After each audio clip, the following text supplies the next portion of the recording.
अपने बच्चे को कभी भी अपने और अपने शौहर के दरमियान मत सुलाओ।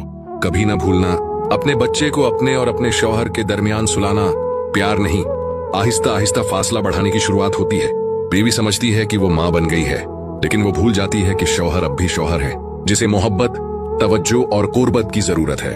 शादी के बाद जो सबसे हसीन रिश्ता होता है ना, वो मियाँ बीवी का होता है। ये रिश्ता बातों से नहीं, एक दूसरे के साथ सोने, जागने, महसूस करने से जीता है। जब तुम हर रात बच्चे को बीच में सुला देती हो, तो तुम दोनों के दरमियान सिर्फ बच्चा नहीं होता, एक खामोशी, एक फासला भी आ जाता है। याद रखो, बच्चा तुम दोनों की मोहब्बत की निशानी है, लेकिन तुम्हारे बीच दीवार नहीं बनना चाहिए। बच्चे को सुलाओ, फिर अपने शौहर के करीब आओ, क्योंकि जब मियाँ बीवी करीब होते हैं, तभी घर में सुकून, मोहब्बत और बरकत रहती है। तुम्हारी गोद बच्चे के लिए है, मगर तुम्हारी मोहब्बत और तवज्जो तुम्हारे शौहर के लिए भी है। अगर ये बातें आपके दिल को लगी हैं, तो लाइक जरूर करें।